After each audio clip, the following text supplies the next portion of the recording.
আচলতে মই অলপ আগত লাইভতো কৈছোঁ যে আৰু আগত যোৱাবাৰ যেতিয়া বিতৰ্ক হৈছিলে মই সেই সময়তো কৈছিলোঁ, যেতিয়া কৈছিলে চবে যে অগ্নিনাভ মন্দিৰ বন্ধ কৰিব লাগে কিবা কিবি বহুত কৈছিলে, তেতিয়া মই এষাৰে কথা কৈছিলোঁ যে কোনো ভক্তও যদি নাহে বাবাক মই পূজা কৰিমেই।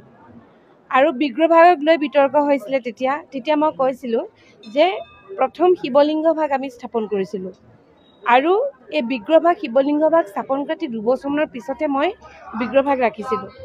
ইয়াতে শিৱৰ শক্তি আছে, একেখিনি কথাই কিন্তু যোৱাবাৰো কৈছোঁ, মই একেখিনিয়ে কৈছোঁ। ইয়াতে আছে শিৱৰ শক্তি, সেই শিৱৰ শক্তিক মই নাম দি লৈছোঁ অগ্নিনাভ।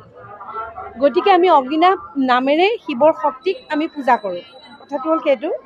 গতিকে বিগ্ৰহভাগ যেতিয়া ৰাতিপুৱা আহি পেলাই আমাৰ ইয়াত পূজাৰী কৰ্মচাৰীসকল আহি প্ৰথমতে দেখা পাই মোক গৈ কৈছেগৈ, অলপ সময় মোৰ দুখ লাগিছে, যিহেতু তেওঁক মই সৰু ল'ৰা ছোৱালীৰ নিচিনাকৈ লালন পালন কৰোঁ।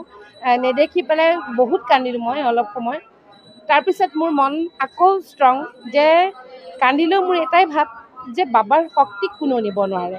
তো সেই ভাগ গ'ল যদি মই বেলেগ এভাগ হ'লেও স্থাপন কৰি ল'ম, কিন্তু মোৰ মনত মানে এইটো পুৰাকেই দৃঢ় বিশ্বাস যে বাবা য'তেই থাকে আহিব, মানে ওলাব, তাৰমানে মোৰ মনত এইটো দৃঢ় বিশ্বাস।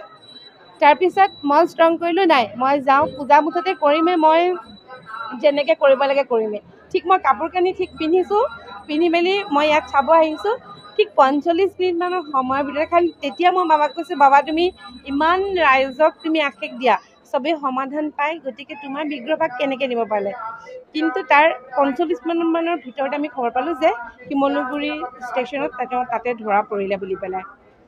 এতিয়া কথা হ'ল, আমি তেওঁক যিধৰণে পূজা কৰি আহিছোঁ, তেওঁক আমি পূজা সদায় কৰিমেই, আৰু মনত আমাৰ সেইখিনি তেওঁৰ শক্তিক আমি সদায় পূজা কৰোঁ, পূজা কৰিমেই। সেইধৰণে আমি আজিও এতিয়া পূজা কৰিমেই। আৰু কাইলৈ পৰহিলৈ এনেওতো আমাৰ মন্দিৰভাগ আমি তেওঁৰ স্থানান্তৰ কৰিব লাগিব। আমি মন্দিৰভাগ যেতিয়া নতুনকৈ বনাম, আমি ক'ত কেনেকৈ বহাম সেইখিনি একো ক'ব নোৱাৰোঁ। প্ৰত্যেকটো কথা অগ্নিনাভ মন্দিৰৰ প্ৰতিটো কথা মই বাবাক জনাইহে কৰোঁ। আৰু মই যিখিনি সিদ্ধান্ত লওঁ বা কিবা কৰ্ম এটা কৰোঁ, সেই প্ৰতিটো কাম তাৰমানে মই বাবাক জনাইহে কৰোঁ। আৰু যিবোৰ সিদ্ধান্ত বা যিখিনি হয় সেইখিনি মই বাবাই কৰাইছে বুলি ভাবোঁ। কিন্তু এই যে আজি হেৰালে বা নিলে, এইটো মই কিবা এটা বাবাৰে কিবা এটা বুলি মই ভাবিছোঁ। তাৰমানে এইটো মই নিগেটিভ নাই ভাবা, কিন্তু একদম অন্তৰৰ পৰা মই এই স্থানতকৈ বাবালৈ চাই কৈছোঁ, এইটো মই কিন্তু নিগেটিভ নাই ভাবা। এইটো মোৰ ফালৰ পৰা তাৰমানে বাবাই কৰোৱাই কিছুমান কাম মই জানো, এইটো কিবা এটা মই পজিটিভ বুলিয়ে ভাবোঁ। তাৰমানে কিবা এটা কাৰণত বাবাই কৰাইছে। আকৌ বাবা আহিব কাইলৈ, আজি এতিয়া নাজিৰাজ থানাতে আছে, তাৰপৰা আকৌ আমাক দিব। আমি আকৌ দেওবাৰৰ পৰা আমি বাবাক দেখা পাব। আজি দিনটোৰ কাৰণে খালি নাই দেখা আৰু ভক্তসকলে।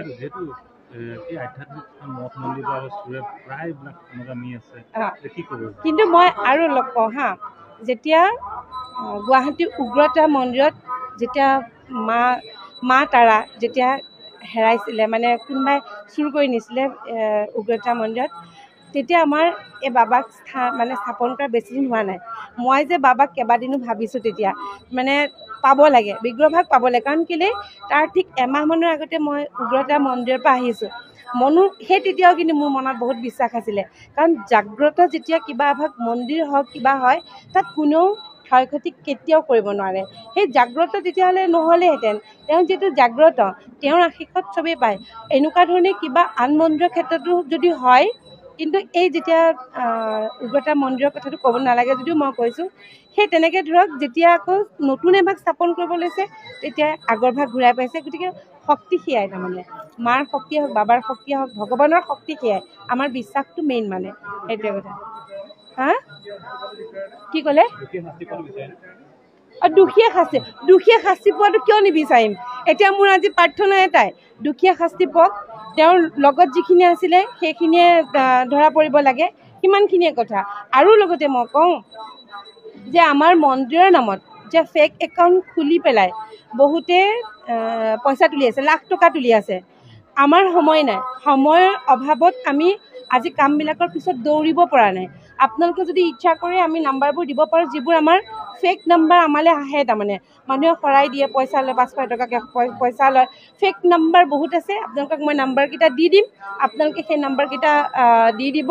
আৰু এতিয়া মোৰ মনত নাই, যিহেতু হেৰি নাই, মই কৈ দিব পাৰোঁ, আপোনালোক অকণ ৰ'লে দুটামান কৈ দিব পাৰোঁ। বাকী যিকেইটা নাম্বাৰ ফেক নাম্বাৰ, এটা পেজ আছে জয় বাবা অগ্নিনাভ বুলি পেলাই, সেই তাত পূৰা পইচা ল'বৰ কাৰণে দি থাকে। জয় বাবা অগ্নিনাভ বুলি এটা পেজ আছে, তাত কয় যে শিৱৰাত্ৰিৰ কাৰণে পইচা তুলিব, আপোনালোকে যোগাযোগ কৰক।